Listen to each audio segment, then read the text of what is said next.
Bismillahirrahmanirrahim. أسكن بين صفحات الكتاب صوتي يلف Pasukan kaum muslimin telah bersiap siaga di wilayah perbatasan kota Madinah, menanti kemungkinan datangnya serangan dari kelompok kaum murtad. Selama 3 hari penuh, pasukan muslim tetap dalam keadaan waspada. Hingga akhirnya, kaum murtad benar-benar datang menyerbu Madinah. Sebagian dari kekuatan mereka ditinggalkan di Zil Husan sebagai pasukan cadangan yang siap dikerahkan sewaktu-waktu.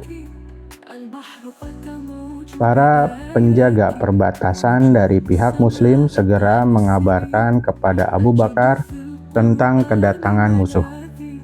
Mendengar hal itu, Abu Bakar langsung memerintahkan agar mereka tetap bertahan di posisi masing-masing. Tak lama kemudian, beliau keluar bersama seluruh jamaah masjid, lalu bergerak menyerang musuh. Serangan cepat dari pasukan muslim membuat kaum murtad kocar-kacir. Mereka berlarian menyelamatkan diri, sementara pasukan muslim terus memburu mereka hingga mencapai Zil Husan. Namun, ketika tiba di Zil Husan, pasukan muslim justru dihadang oleh pasukan cadangan kaum murtad. Meski demikian, jumlah pasukan muslim yang lebih besar membuat pertempuran itu dapat dimenangkan dengan relatif mudah. Memasuki bulan Jumadil Akhir tahun 11 Hijriah, Abu Bakar mengerahkan seluruh penduduk Madinah serta kabilah-kabilah yang berada di perbatasan. Mereka ditugaskan untuk memerangi orang-orang Arab yang telah murtad di sekitar kota Madinah, terutama mereka yang turut membantu serangan terhadap kota tersebut. Dalam pertempuran itu, pasukan muslim menghadapi berbagai kelompok, di antaranya Bani Abs, Bani Murrah, Zubyan, Bani Kinanah, serta Tulaihah yang datang bersama keponakannya bernama Hibal. Di tengah peperangan, musuh melancarkan tipu daya.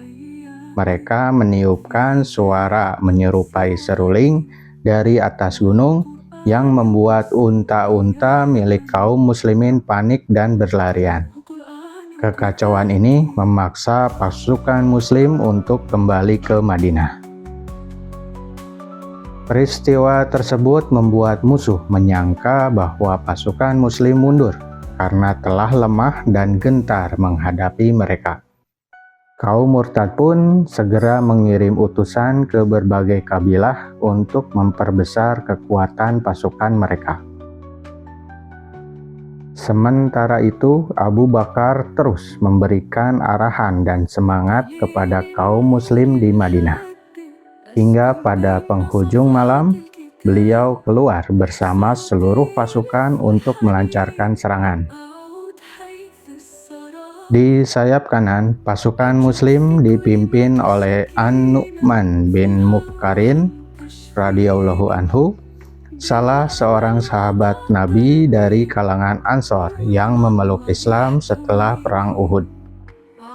Di sayap kiri berdiri saudaranya Abdullah bin Muqarrin radhiyallahu anhu. Sementara itu, pasukan di garis tengah dipimpin oleh saudara mereka yang lain, yaitu Suwaid bin Muqarrin radhiyallahu anhu. Saat fajar, pasukan muslim melancarkan serangan mendadak ke arah musuh.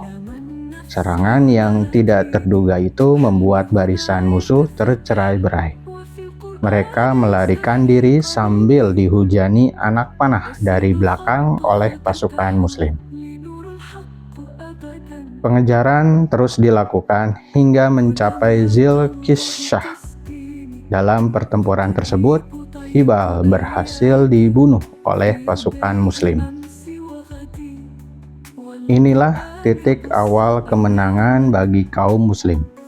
Orang-orang musyrik yang dipermalukan sementara pasukan Muslim semakin dimuliakan dan disegani. Sebelumnya, Bani Zubyan dan Bani Abs telah lebih dahulu menyerang kaum Muslim dan menewaskan mereka. Pasukan yang mengikuti di belakang mereka pun melakukan hal serupa. Oleh karena itu, Abu Bakar berjanji akan membalas dengan membunuh dari setiap suku sebanyak mereka telah membunuh kaum Muslim, bahkan lebih. Peperangan ini menjadi salah satu peristiwa penting yang membawa dampak besar bagi kemajuan dan kemenangan Islam. Setelah kejadian ini, kaum Muslim menjadi sosok yang ditakuti oleh berbagai kabilah Arab, sementara orang-orang kafir berada dalam kehinaan. Akhirnya, Abu Bakar kembali ke Madinah dengan membawa kemenangan serta harta rampasan perang. Pada malam harinya, Adi bin Abi Hatim radhiyallahu anhu, seorang sahabat Nabi yang dikenal karena kesantunan dan kemurahan hatinya, bersama Safwan dan Az-Zibrikan datang ke Madinah untuk menyerahkan zakat. Peristiwa ini terjadi 60 malam setelah wafatnya Rasulullah Shallallahu Alaihi Wasallam. Wallahu a'lam bishawab.